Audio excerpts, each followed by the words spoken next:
Hahaha, apa kabar sahabat artikel view? Kali ini saya akan membacakan lanjutan alur cerita kisah CO muda berpura-pura culun. Tapi, sebelum mendengarkan kisah ceritanya, silahkan cari posisi yang nyaman dan jauhi keramaian. Dan jangan lupa pasang headsetnya.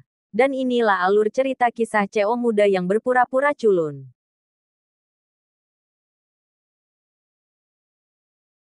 Episode 214, Kisah seorang CEO muda yang berpura-pura culun.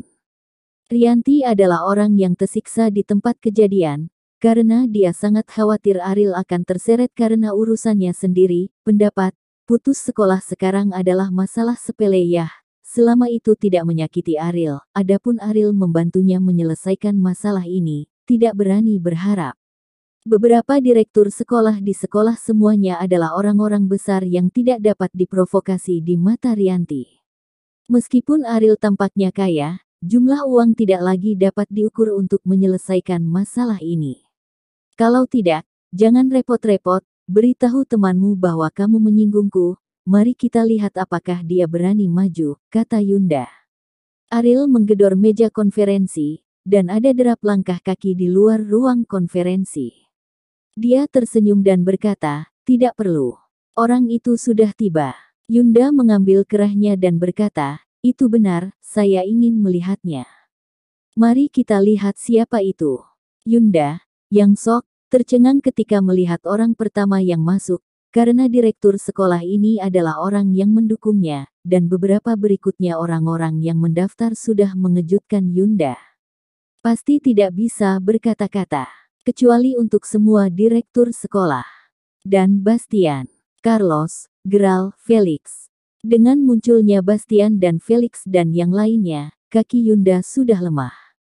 Kepala sekolah dan dua manajer sekolah tadi. Mereka terlalu takut untuk berbicara. Jika salah satu dari 4 orang ini keluar, mereka akan kewalahan, apalagi mereka berempat muncul bersama. Kemampuan macam apa yang dimiliki pemuda ini untuk mengumpulkan keempat karakter utama? Apakah itu cukup? Ariel bertanya pada Yunda. Yunda hampir tercengang, menganggukkan kepalanya seperti semanggi bawang putih, bahkan tidak berbicara. Kepala sekolah. Ariel menoleh untuk melihat kepala sekolah. Ya, saya, kata kepala sekolah dengan panik. Apakah kamu ingin menyelidiki masalah ini atau tidak? Ariel bertanya. Periksa, selidiki sampai akhir, aku pasti akan memberimu penjelasan yang memuaskan. Kepala sekolah menepuk dadanya dan meyakinkan, yang benar-benar berbeda dari sikap sebelumnya. Yunda memiliki ekspresi putus asa, itu adalah kesalahannya dalam masalah ini, meskipun selama dia bersikeras, tidak akan pernah ada kekurangan yang ditemukan. Tapi sekarang Ariel telah menunjukkan energi yang begitu besar. Jika dia tidak mengakuinya, masalah ini tidak hanya akan membunuhnya, tetapi juga melibatkan pendukungnya. Yunda, apa yang terjadi? Kamu belum menjelaskannya dengan jujur. Pendukung Yunda telah mendengarnya sejak lama. Dia tidak peduli siapa yang benar dan siapa yang salah sebelumnya, karena dia hanya seorang siswa, bahkan jika itu fitnah, itu bukan masalah besar. Tapi sekarang, keseriusan masalah ini telah melampaui imajinasinya. Bastian, Carlos, termasuk Felix, dapat dengan mudah memicu gelombang badai di Tangerang, dan dia dapat memanggil 4 orang ini dengan satu panggilan telepon. Level itu bukanlah sesuatu yang bisa dia bayangkan. Ini salahku. Yunda langsung berlutut di tanah dan berkata dengan tangisan nyaring, akulah yang memikirkan Rianti, akulah yang memfitnah Rianti. Aku mendapatkannya. Yunda mau tidak mau mengakuinya, dan dia tidak berani tidak mengakuinya, dia terlalu keras hati, dan cepat atau lambat dia akan menjelaskan kebenaran. Sudahkah kalian bertiga mendengar? Ini adalah hasil penyelidikan kalian. Ariel bertanya kepada ketiga kepala sekolah itu. Ketiga kepala sekolah semuanya ingin mati, tetapi apa kebenaran dari masalah ini? Mereka tahu betul bahwa Yunda adalah orang yang suka main-main di luar, dan dengan karakter Rianti, bagaimana mungkin dia bisa merayunya. Tetapi berdasarkan hubungan Yunda, mereka harus melindungi Yunda, Siapa yang mengira Rianti akan memiliki hubungan yang begitu sulit? Maaf, investigasi kami yang salah. Jangan khawatir, saya pasti akan mengembalikan kepolosan Rianti, kata kepala sekolah. Kenapa? Ariel bertanya. Karena dia ada di sini, dia harus menangani masalah ini. Beri mereka waktu untuk menunda, dan ketika dia pergi, saya khawatir itu akan berakhir. Kepala sekolah memandang yang lain, bagaimana dia bisa membayar kembali. Apakah Anda akan menembak diri sendiri di kaki? Ada desas-desus di sekolah bahwa Rianti akan dikeluarkan. Pada saat ini, ketika mereka mencabut keputusan ini, mereka telah menamparkan sekolah. Jika ada gerakan besar lain untuk menghapus keluhan Rianti, di mana dia akan menempatkan wajahnya, kepala sekolah. Tapi lihatlah sikap Ariel. Jelas tidak mungkin jika Anda ingin menenangkan keadaan. Lagi pula, bahkan Bastian, Gerald, dan 4 lainnya ada di sini. Apa yang masih kamu ragukan? Cepat cari solusi. Kalau tidak, kamu tidak akan menjadi kepala sekolah, tegur Gerald. Ya. Kepala sekolah menyeka keringat dingin dari dahinya, melirik Ariel, dan bertanya dengan ragu, atau, biarkan Yunda meminta maaf kepada Rianti. Petik 2. Gerald mendengar ini. Dia sangat marah sehingga dia berjalan ke kepala sekolah. Berapapun usianya, dia menendang tubuhnya, dan berkata dengan dingin, ini adalah rencana yang kamu berikan. Maaf, apakah cukup memikirkan permintaan maaf? Ketakutan lagi dan lagi katakan tidak.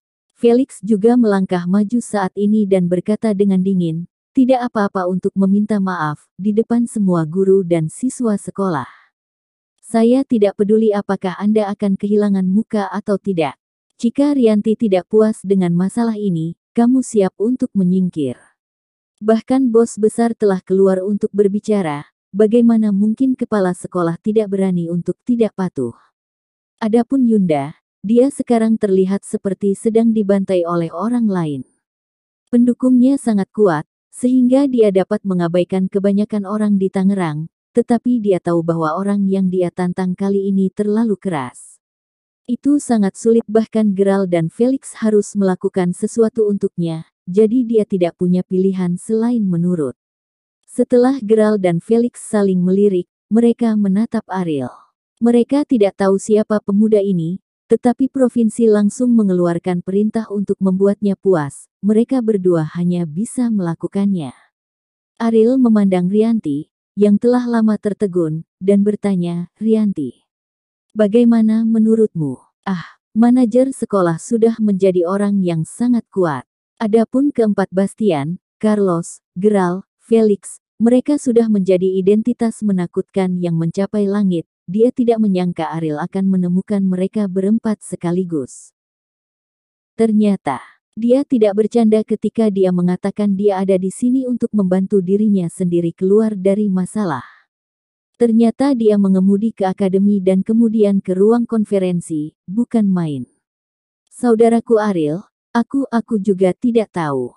Rianti belum pernah mengalami keputusan besar dalam hidupnya, dan dia masih berada di depan begitu banyak orang besar, jadi dia tidak tahu harus berbuat apa. Ariel berdiri dan berkata, karena kamu tidak dapat membuat keputusan, biarkan aku yang melakukannya.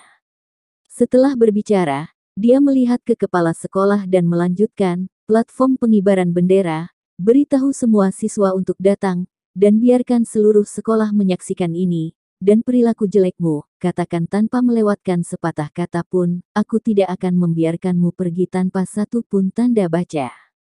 Wajah kepala sekolah pucat, jika masalah ini menyebar, citra baiknya akan hancur. Ini bukan untuk meninggalkannya jalan keluar.